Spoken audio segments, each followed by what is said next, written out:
Extreme metal drumming. Here, drumming can sometimes really get, well, extreme. It's called extreme drumming for a reason after all. In this genre, drummers really go to the limit and try to push the boundaries of what is physically possible in terms of speed, stamina, power and precision.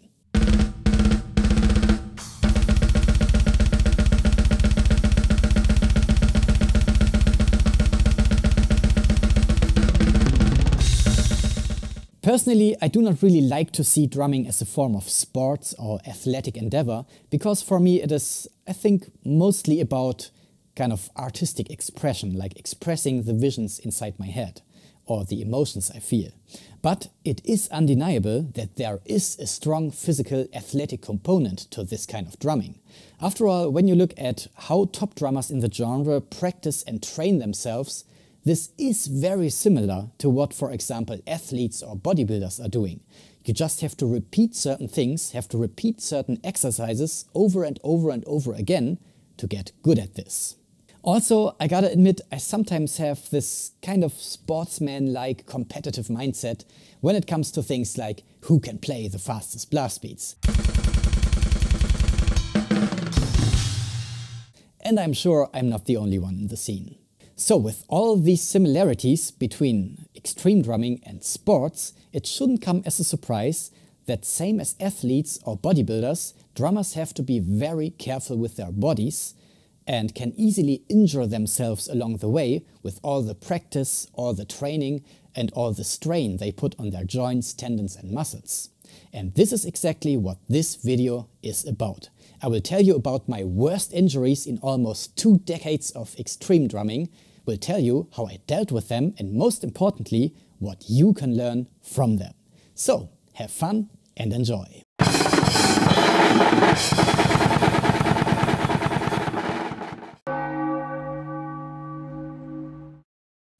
First of all, there are all kinds of little accidents that can happen to you as a drummer.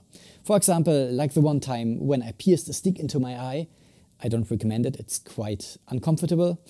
Also things like the classic when you lose a stick and it hits you on the head or you hit a bandmate in front of you or something. Or something that can also happen is when you try to do a cymbal choke, that you kind of get the angle wrong and then the cymbal can actually get between your fingernail and your finger. And this is very painful and very ugly, but well, all these things have one thing in common, and that is that they are accidents, flukes, just bad luck. This kind of stuff can happen to anyone. Welcome to being a drummer. So, in essence, you cannot really prepare against something like this and there's nothing here to learn for you. So what's much more interesting and relevant here are long-term issues, especially long-term issues that can, in the long term, seriously affect your ability to keep playing the drums.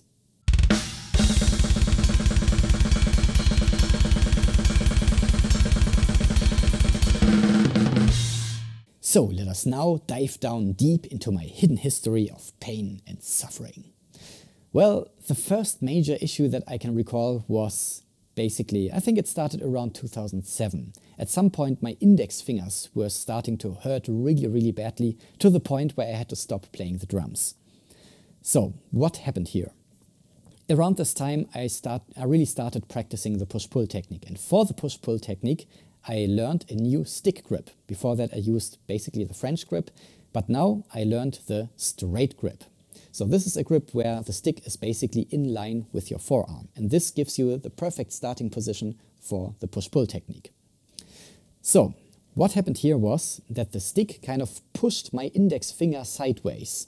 And while the fingers can take a lot of punishment, I mean, if you're strong enough you can hang on a bar with just one hand, so you can support your whole body weight on just these 4 tiny fingers, which is quite amazing. But when you put sideways pressure on your finger, this is really not something your fingers have evolved to deal with. So this is where the pain was from. The stick was pressing my index finger sideways. So how did I deal with this? First of all, I realized I was gripping the stick far too tightly, so I had to loosen up a little bit. And yeah, because holding the stick too tight just puts unnecessary strain on everything in your hand. Another issue was I realized that I was often having the index finger a little bit apart from the other fingers, so there was a gap here. So I now put the finger back, until there was no gap anymore. So this way, even if you put on a lot of sideways pressure this way, it is not an issue anymore because the index finger is supported by the 3 other fingers. These 2 things really took care of this issue. Of course, it was not as straightforward back then because I wasn't as experienced back then as I am today with this kind of stuff. And it really took some time, effort and experimentation for me to find this out, and sometimes it got really frustrating in the process. But in the end, this took care of the issue, although this problem kept popping up a couple of times over the next years, especially each time I kind of forgot about it and then slid back into old habits. But at some point I really knew how to deal with this, and this stopped being a problem. However, all this was just a minor inconvenience compared to what happened next.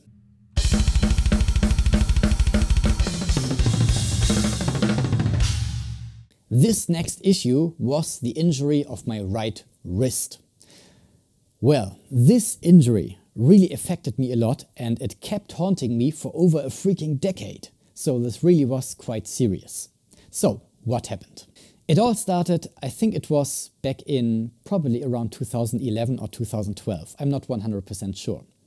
Well, there were several factors that played into this. First of all, I was practicing a lot of high-speed blast beats at this time. Second, I was playing with a lot of tension and not as relaxed I would play all this today. And third, and this really was the most important issue there, I had learned the push-pull technique slightly wrong with my right hand because I had been too impatient in the past. And yeah, so what I did was not this cool, smooth push-pull motion with my thumb and my fingers, but I ended up more doing a crooked version of open-close, where I would push down my wrist and really tilt it downwards like this. Also, I tilted it slightly sideways. And this all put a lot of strain on this part of the wrist, especially combined with the fact that I played with a lot of tension. Well, I was still young and healthy, so I probably could have gone on for a bit without developing serious issues from all this. But on one day, I remember that I was working together with my father and my brother, and we were putting basically wooden panels to a ceiling of a large room. And I was standing all day on a ladder, and I had this kind of machine that could shoot nails. And I would always press it really hard against the ceiling and then the next nail and the next and the next. I was doing this basically all day. So this, in combination with my wrist already being kind of stressed from what I mentioned before, this really led to the fact that at the end of the day my wrist hurt really badly. First of all, I didn't think much of it and I just continued going as if nothing happened. But I realized from that point on my right wrist would always start hurting every time I played blast beats. And it didn't get better over time, even when I took a break. No, it got worse and worse. And even after a longer break, as soon as I started playing blast beats again, the pain would flare up again. After a while, it came to the point where I just had to stop playing the drums altogether because it got too bad. Also, this started affecting other areas of life. For example, anything that involved me putting pressure on my wrist like this was becoming very painful. So riding the bike became problematic, doing push-ups like this became completely impossible, and also for example, certain positions during certain activities involving another person also became problematic. So you can imagine that I was very upset about the whole situation. Again, back then I was not as experienced with all this as I am today, so I had to do a lot of trial and error to find out what exactly went wrong there and how I could fix this. So I came up with a number of ideas. For example, I started warming up more carefully each time before I practiced. Also, I started wearing something around my wrist to keep it warm during practice. And also I tried to play more relaxed because, as I said, I was playing with a lot of tension then. You can already start seeing a pattern here, right? Playing more relaxed is always a good idea. Another thing I did was I started stretching, for example, like this and like this. And all these little things certainly helped, but still sometimes the pain would get a little bit better and then it would get worse again, and it kept going back and forth all the time. And at some point I just realized, okay, all these things might help, but they are still not fixing the core issue, which is actually that I was doing the push-pull technique wrong with my right hand. And this was not easy to admit that to myself, because this also meant I had to basically relearn the push-pull technique with my right hand from scratch. And yeah, at some point I just came to this conclusion, and then I started relearning the technique with my right hand. And it was really not easy, and it took a very long time for me until I got comfortable with this, and until I came to the point where I didn't switch back into old habits all the time. Of course, this also didn't fix the whole issue immediately. It still took a long time until it got better and better, and also the occasions where the pain would come back would become more rare and rare over time. Nowadays, this really isn't an issue anymore, and today I can play as much blast beats as I want without any problems. The only time when I still realize there's something in my wrist is when I'm, for example, cutting things with a knife and putting pressure on the knife like this. Then I sometimes feel like there's something weird in my wrist. But other than that, this is pretty much fixed. The next issue I want to talk about is something that also affected me just very recently, like a couple of months ago. And this is problems with the knees. This is also something that I know that many drummers in the scene have problems with over time. So this is really an important issue.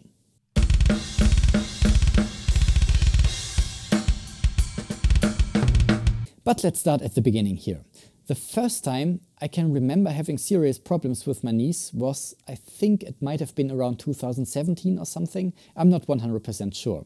But again, there were several factors that contributed to the trouble I had.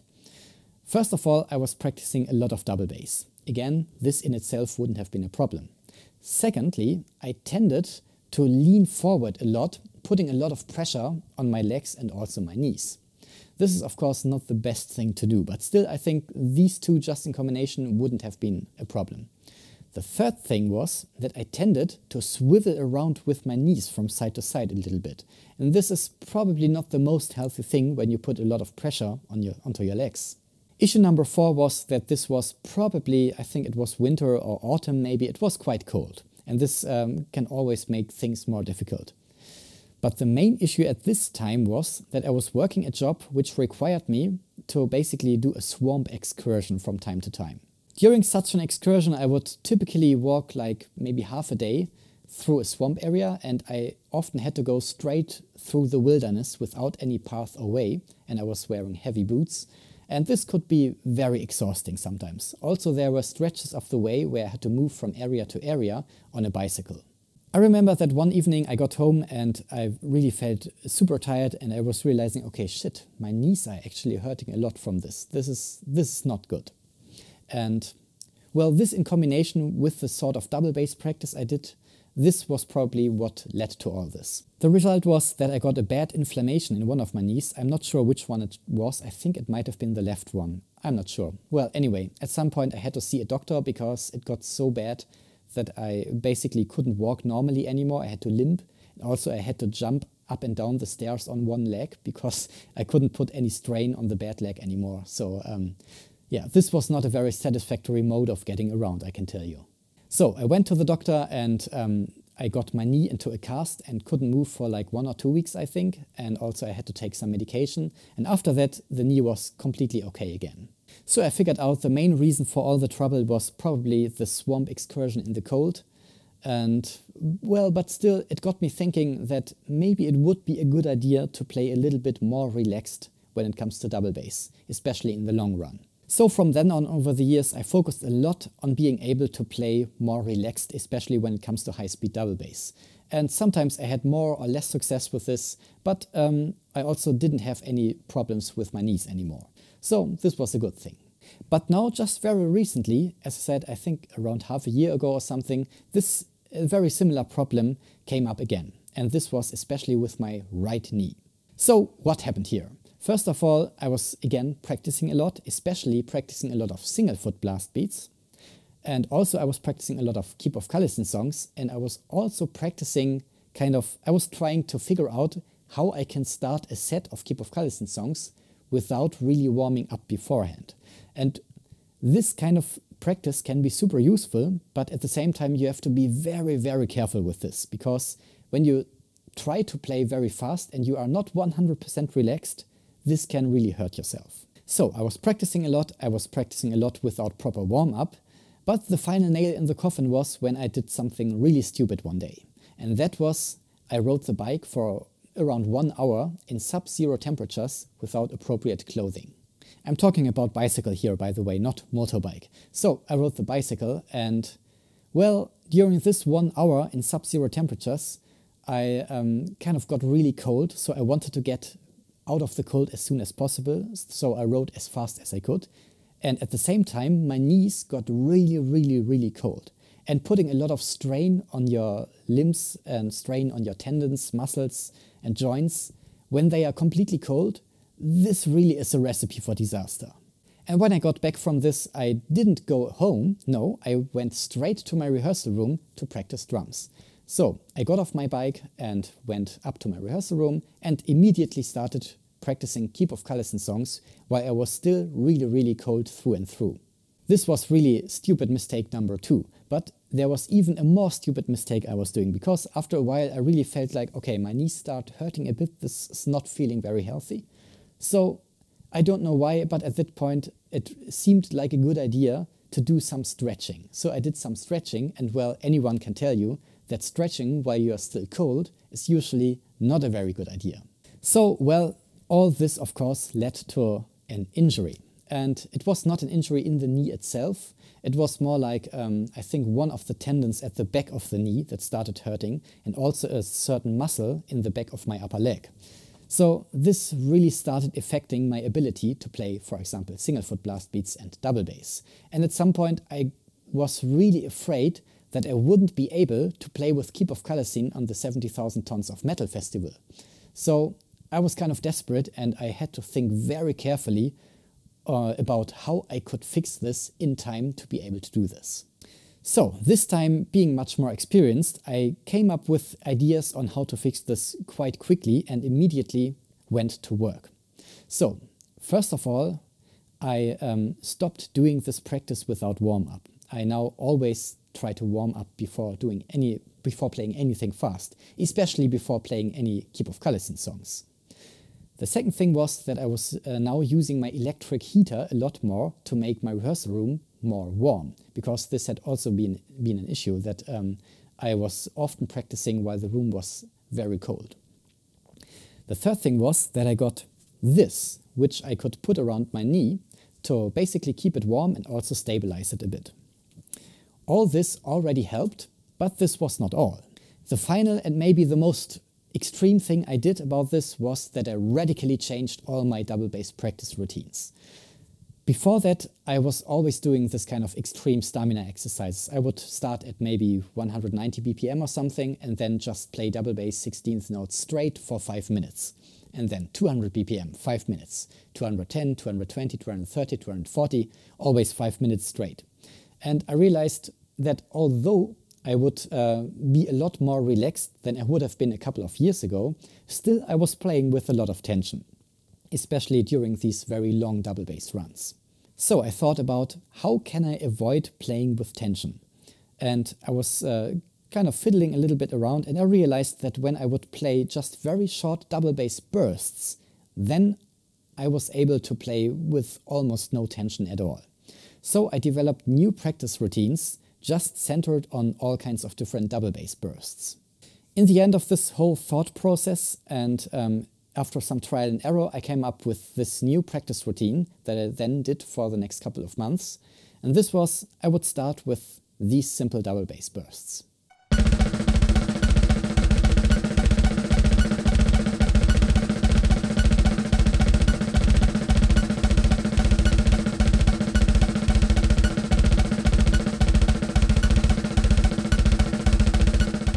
Then next I would double the length of the bursts, like this.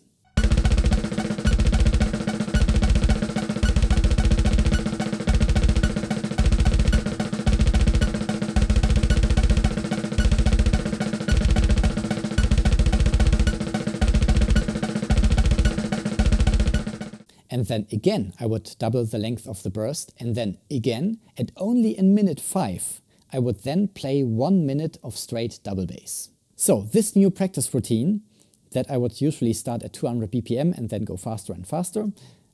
This really enabled me to practice a lot while still my knee could start healing.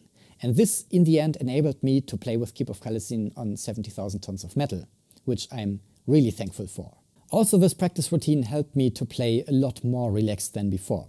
So just a couple of days ago, I actually started going back to the stamina exercises I used to do before, and now it is not a problem anymore. So this problem is now basically under control and fixed, and my knee is, I would say, like 90% normal again. And well, I'm still wearing this just to make sure my knee stays nice and warm, but other than that, everything is now okay again.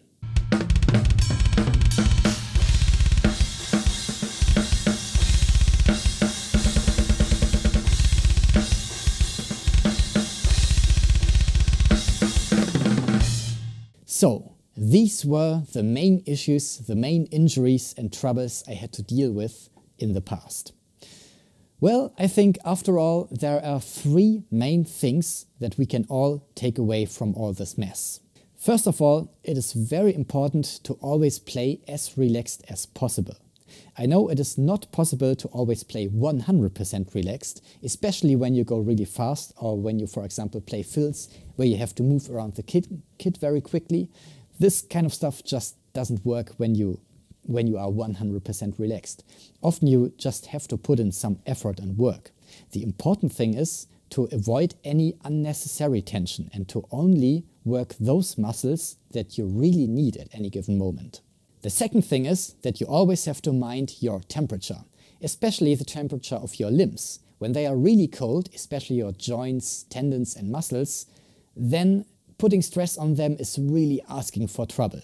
So before you start anything fast, anything extreme, make sure you have at least a certain basic level of warmth in your body. Third, last but not least, it is important that no matter which playing technique you are using, that you execute this technique as correctly as possible. So you should really avoid putting stress on your joints in the wrong way. Like for example with the index fingers. In this direction it is no problem, but sideways this is a bad idea. The same goes for example for the wrist. When you move your wrist around the neutral straight position, no problem. But if you bend it down like this and then move it like this, this is kind of asking for trouble. So keep these main three things in mind and you should be pretty safe from injuring yourself while you are playing drums and doing what you love to do. I know there are of course like countless more little problems and issues and also some injuries that can potentially occur that are very specific to certain playing techniques. But if you want to go deeper into all this, then I recommend you to join the Nechtan Drum School. In the drum school you have a wide variety of different courses. You can basically start playing the drums at 0, or you can go right into one of the more advanced courses and learn, for example, the push-pull technique. And for every technique there's always a troubleshooting section where I talk about the specific problems and injuries that can occur with this technique. Also, you get tons and tons of super useful exercises and practice routines and much more besides that. Right now there is a 14 days free trial available for the drum school, which is really good to get an overview and to see how the drum school works and if this is the right thing for you. Just click on the link down below in the description or up here right now. If you are watching this video at a later time and maybe the free trial of the drum school is not available right now, don't worry, just click on the link anyway and you can subscribe to my newsletter and get on the wait list, and then you will get notified immediately once the drum school opens up again. So just give it a try. Thanks for watching, and if you have any experiences with drum related injuries, then feel free to share them down below in the comments. Also, if you found this video here helpful, please leave a like and also subscribe to my channel if you haven't done so yet. See you next time.